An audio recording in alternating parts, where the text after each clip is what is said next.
L'euro est-il vraiment sorti d'affaire?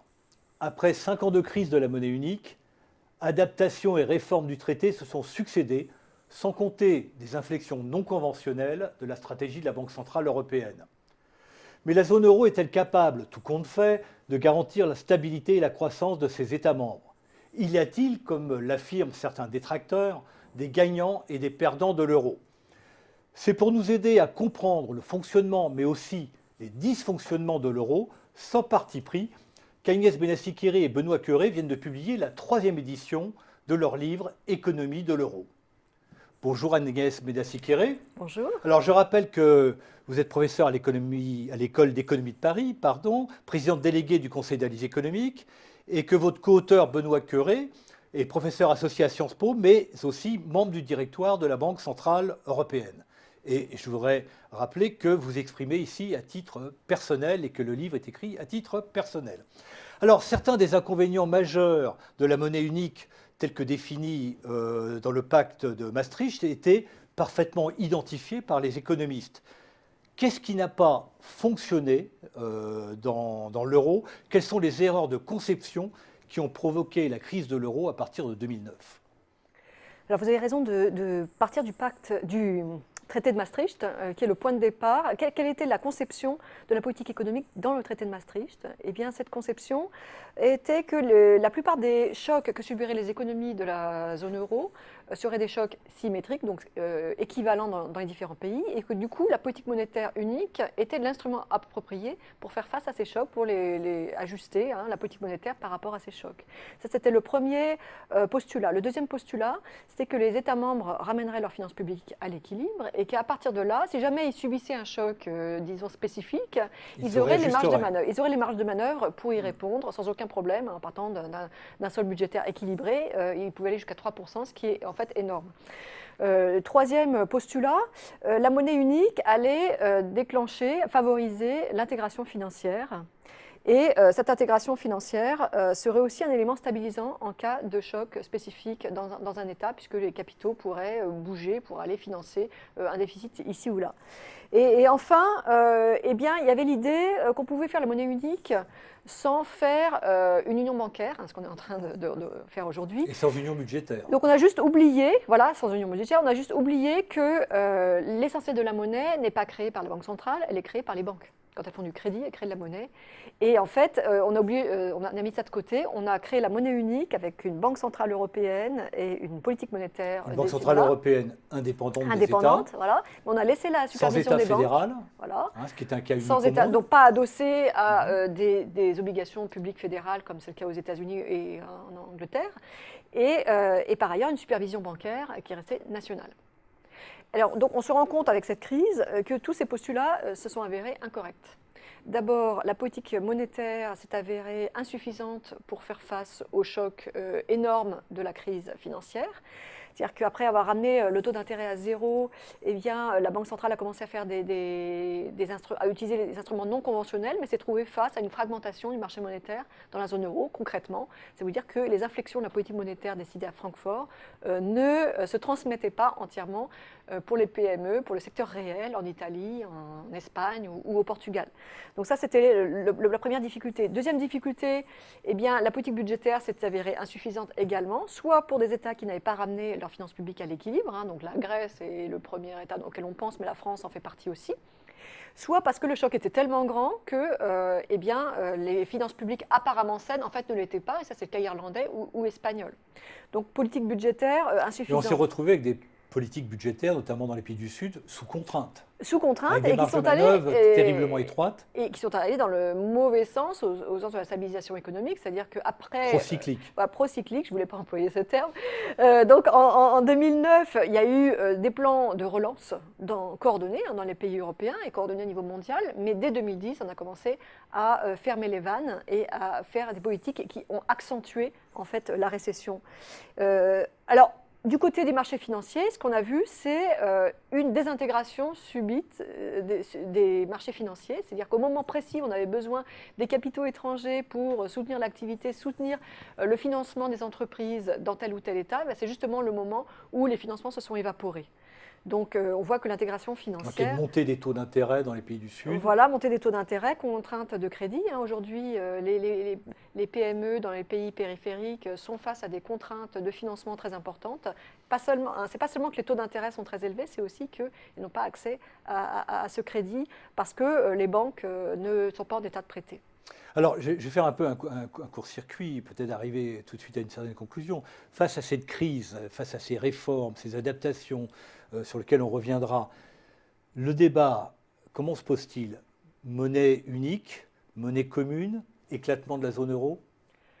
Alors pour moi, c'est assez clair que donc il y a deux voies, soit une intégration plus importante, donc avec l'union bancaire qui est en marche, et peut-être avec des éléments d'union budgétaire, donc une intégration plus poussée des pays de la zone euro, et donc le maintien de la monnaie unique, soit éventuellement l'alternative, c'est pas la monnaie commune. La monnaie commune, c'est quelque Il n'y chose… a pas de retour possible à une monnaie commune, c'est-à-dire avec des que marges de fluctuation. on était drôlement contents, il faut revenir un peu dans les années 90. On a eu deux crises du système monétaire européen très violentes et on était drôlement contents d'abandonner ce système de change fixe ajustable, ce que serait une monnaie commune, pour faire une monnaie unique où au moins on peut critiquer, mais au moins on n'a pas vécu d'évaluation compétitive, de guerre monétaire, si vous voulez, à l'intérieur de la zone euro depuis 1999. Essayez d'imaginer la crise financière mondiale si on était resté dans un système monétaire de change fixe mais ajustable. Alors on n'a pas eu de guerre monétaire, mais vous m'invitez à vous poser une question. Est-ce qu'à la guerre monétaire ne s'est pas substitué dans la zone euro une concurrence fiscale et sociale? Alors, on peut avoir la guerre monétaire et la concurrence fiscale et sociale. Il n'y a aucun problème avec ça. La concurrence fiscale et sociale, elle a lieu avec le Royaume-Uni autant qu'avec l'Irlande. Donc, de ce point de vue, il n'y a aucun problème. On peut, de même que certains analystes disent, on a troqué une spéculation. Donc, on a plus de spéculation monétaire, mais on a une spéculation sur le titre de dette publique. Non, on peut avoir les deux. Il n'y a pas de problème. Les spéculations peuvent s'empiler et même se renforcer l'une l'autre. Donc je pense que c'est des dossiers un peu séparés. La concurrence fiscale, c'est vrai, est plus douloureuse lorsqu'on ne peut pas faire de dévaluation compétitive, mais souhaite-t-on rentrer en guerre monétaire pour autant avec nos amis italiens et espagnols? Qui va gagner cette guerre monétaire? Il faut quand même bien avoir en tête que l'Espagne et l'Italie ensemble sont un partenaire commercial aussi important que l'Allemagne. Donc je ne suis pas sûre que la France ait intérêt à rentrer dans une guerre monétaire. Donc on a une surenchère de dévaluation. Voilà, ce qui n'empêche pas que le sujet de la concurrence fiscale et sociale est très important, pas seulement parce que finalement l'Union européenne est un grand pays qui s'ignore d'une certaine manière, c'est-à-dire que devrait pouvoir imposer ses normes fiscales et sociales au reste du monde, c'est-à-dire que devrait être capable de se coordonner de manière à ce qu'une fiscalité élevée, ce qui est le cas en moyenne dans l'Union européenne, une fiscalité élevée ne repousse pas les investisseurs étrangers. Donc au lieu de ça, on se fait la guerre vers le moins-disant fiscal et social. Il y a un autre aspect que si on veut favoriser la mobilité de la main-d'œuvre tout en protégeant les travailleurs internes de l'Union européenne, il va bien falloir se poser la question de quelques normes de protection des salariés, la portabilité des avantages sociaux, des éléments de contrat de travail. L'Europe sociale. L'Europe sociale, je pense que on en a un moment où on pourrait commencer à engager des discussions sérieuses sur l'Europe sociale. C'est le moment où l'Allemagne est en train de mettre en place un revenu, un salaire minimum. Donc l'Allemagne est très en avance par rapport à nous sur tout ce qui concerne la formation professionnelle. Donc on voit bien là qu'il y a peut-être des bonnes pratiques à tirer d'un certain nombre de pays pour définir quelques piliers de l'Europe sociale. Après la libre circulation des capitaux qui a permis l'euro, la mise en place de la zone euro, se pose aujourd'hui la question de la mise en place d'un budget commun, d'une vraie économie fédérale en quelque sorte, voire dans quelle mesure, et aussi celle de l'Europe sociale. Oui, alors le budget commun, souvent est mal compris parce que c'est clair qu'avec un budget petit, qui serait forcément petit, 2% du PIB, on ne peut pas faire grand-chose. On serait très loin du budget fédéral américain. Voilà, le budget fédéral américain, c'est 20% du PIB. Des études économétriques ont montré que l'effet direct du budget fédéral américain sur la stabilisation des États est relativement faible, en fait. Mais un budget zone euro pourrait être un catalyseur pour d'autres éléments de stabilisation. On parle de mobilité du travail, on peut parler de stabilité financière, on peut parler aussi d'investissement d'avenir. Donc là se pose la question, si on fait un budget de 2% du PIB, est-ce que c'est 2% chaque année ou est-ce qu'éventuellement, certaines années de vache maigre, la zone euro pourrait s'endetter, donc émettre des eurobonds, ce qui pose des questions assez profondes, par exemple puisque si la zone euro émet des titres de dette commune, il faut évidemment qu'il y ait une ressource fiscale commune, ce qui suppose... On sait que pour l'heure, l'Allemagne est plutôt opposée à l'émission de dette commune. Oui, et en même temps, l'Allemagne a conscience de plus en plus que la zone euro souffre d'un déficit d'investissement absolument flagrant. Or, l'Allemagne est coincée par sa propre règle budgétaire qui est dans la constitution allemande et donc est indépendante même des règles européennes, qui n'est pas une règle d'or, c'est-à-dire que l'investissement est compté comme l'investissement public est compté comme une dépense. Et donc, il y a peu d'espoir de voir l'Allemagne lancer un grand programme d'investissement public. Donc, la seule solution pour éventuellement avoir une dynamique de relance de l'investissement, ce serait une initiative européenne. On peut s'appuyer sur les institutions existantes dans un premier temps, la Banque européenne d'investissement, qui a déjà été recapitalisée, qui pourrait l'être de nouveau. On pourrait changer éventuellement ses objectifs de manière à avoir un élément positif sur l'investissement. Alors, vos propos nous amènent très directement à ce qu'on appelle vulgairement l'économie réelle. La création de la zone euro avait pour but de renforcer la convergence des économies européennes.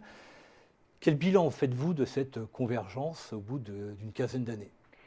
Alors, un certain nombre de travaux ont été faits maintenant avec le recul suffisant pour voir l'impact de l'euro sur cette économie réelle. Donc, ce qu'on voit, c'est qu'il y a eu effectivement une concurrence qui a entraîné une convergence vers le bas des prix du commerce international. Ça ne s'est pas traduit vraiment dans les prix à la consommation, ce qui pose la question des divergences de fiscalité ou plus sérieusement des questions structurelles de concurrence à l'intérieur des États et la distribution par exemple. Donc ça c'est un élément. Deuxième élément, l'augmentation du commerce, elle a été significative mais limitée, c'est de l'ordre de 6%. Toutes choses égales par ailleurs. Bien sûr, le commerce a augmenté tous azimuts et l'effet spécifique de l'euro, c'est de l'ordre de 6%, donc c'est très en dessous de ce qui avait été anticipé. Non, je pense que ce qui est important à retenir, c'est que l'euro devait être un élément catalyseur, mais ne suffit pas à lui tout seul à faire converger les économies. Et on a eu une sorte de fausse convergence, et c'est tout ça qu'il faut maintenant traiter, par les afflux de capitaux. En fait, ça a très très bien marché d'une certaine manière.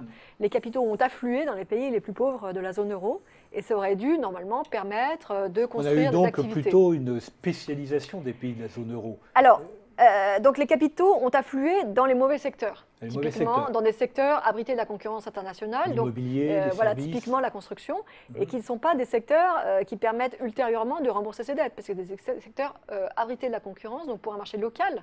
Alors, ce que vous voudriez, c'est des capitaux qui affluent dans des secteurs qui vont permettre de générer des exportations, et ces exportations permettront de rembourser les dettes. Est-ce qu'on n'a pas assisté au fait, à un renforcement des avantages comparatifs des pays, avec une industrie et des activités à forte valeur ajoutée qui se sont concentrées dans les pays qui démarraient avec les meilleurs avantages comparatifs, en quelque sorte? Oui, alors on dit beaucoup ça. Et ça s'est accéléré avec la crise. On dit beaucoup ça et on dit beaucoup que la zone euro n'est pas une zone monétaire optimale au sens de Mundell, c'est-à-dire qu'on a des chocs de plus en plus spécifiques aux États et qu'au fond ce serait ça la source de la crise. Moi je ne pense pas que ce soit ça. On a une graphique dans le livre qui montre que la corrélation des cycles d'activité n'a pas faibli pendant la période de crise. Donc on a une crise qui est majoritairement, même s'il y a des éléments spécifiques liés au secteur bancaire, mais qui est quand même majoritairement symétrique. Et donc finalement, la crise de la zone euro que nous vivons actuellement, c'est plutôt un défaut d'adaptation, si vous voulez, des politiques économiques par rapport au changement de régime monétaire. On a changé de régime en 1999, les taux d'intérêt ont baissé dans un certain nombre de pays, dont la France. Il faut quand même dire que le taux d'intérêt réel pour les entreprises en France a été grosso modo divisé par 2. Donc on a eu des baisses de taux d'intérêt et les États n'ont pas pris la mesure, c'était un peu un cadeau dont ils ne percevaient pas le prix en termes de stabilité. Ils n'ont pas suffisamment le cadeau a été aussi pour contrôlé. Oui, pour les États, tout à fait. Donc l'endettement facile pour les États, pour le secteur privé réel et pour les banques, et avec des États qui n'ont pas suffisamment perçu les risques liés à cet endettement tous azimuts. Alors, resituons le problème de la zone euro maintenant dans son environnement mondial. On constate que la zone euro est aujourd'hui la plus excédentaire dans le monde, hein, la grande zone, j'allais presque dire, néo-mercantiliste du monde, et en même temps une zone de dépression de la demande.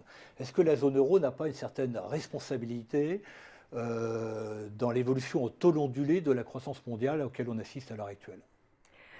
Alors, l'excédent de la zone euro doit être, il faut faire attention quand on le regarde. Parce qu'on a longtemps accusé la Chine de cette politique-là, Oui, mais aujourd'hui, c'est la zone euro qui tire ce effectivement, rôle-là. le sol chinois, c'est beaucoup amenuisé. Bon, il y a d'autres pays qui, en pourcentage du PIB, ont des excédents bien supérieurs. Regardez la Suisse, c'est des excédents gigantesques. Enfin, Mais c'est un tout petit pays. voilà, c'est pour ça que je dis en pourcentage du PIB. Maintenant, le solde de la zone euro, il faut évidemment le corriger par la situation économique.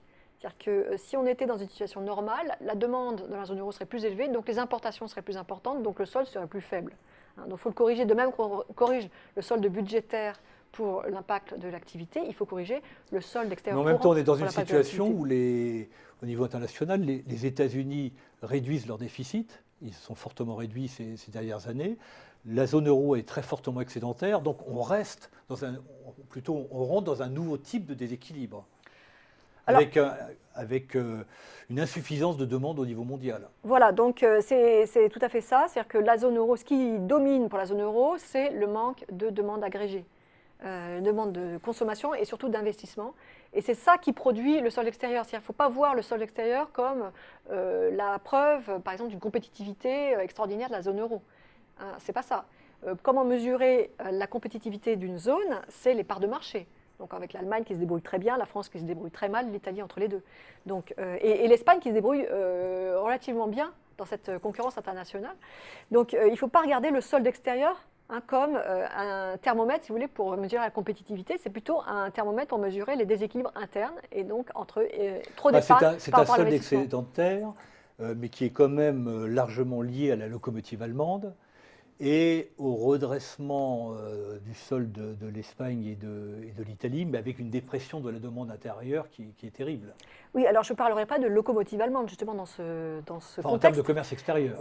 Ben oui, mais justement, c'est là un peu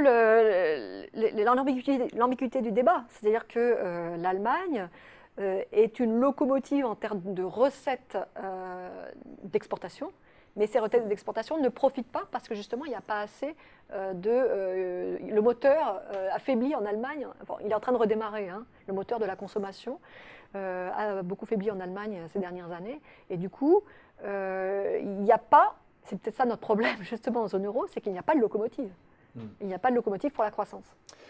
Agnès Benassi-Kéré, pour terminer, 15 ans de zone euro et de mise en place de la monnaie unique, ne peut-on pas dire qu'il y a des gagnants et des perdants de l'euro? Je ne dirais pas qu'il y a des gagnants et des perdants de l'euro. On dit beaucoup que l'Allemagne est gagnante, mais l'histoire n'est pas terminée. L'Allemagne a investi massivement dans des pays périphériques et n'est pas complètement certain que que c'était des bons investissements. Donc, et d'ailleurs, c'est un souci très, très important en Allemagne de préserver les intérêts des épargnants. Donc, je ne dirais pas qu'il y a des gagnants et des perdants. Je pense que la France, aussi bizarre que ça puisse paraître à certains, et fait partie des gagnants parce que la France a cette chance d'être un pays moyen dans la zone euro. Au milieu. C'est-à-dire que la politique monétaire unique est assez bien adaptée en général aux besoins de la France. Alors que ce n'est pas le cas pour l'Allemagne, et c'est d'un côté, et c'est pas le cas. Pas le cas pour les pays du Sud. Et voilà, exactement. Et donc on a cette chance, on ne le souligne pas assez. Avant l'euro, qu'est-ce qu'on faisait en France? On épousait la politique monétaire allemande. Le cours de l'euro n'est pas trop élevé pour les industriels français? Alors le cours de l'euro aujourd'hui est un handicap, c'est clair, hein, pour le redressement de la demande agrégée dans la zone euro. Ça c'est clair. Mais vous avez mentionné tout à l'heure l'excédent courant de la zone euro. C'est extrêmement difficile au sein du G20 d'argumenter sur le fait que l'euro est surévalué. On vous dit tout de suite, le compte courant est excédentaire, c'est bien donc la preuve qu'il est sous-évalué.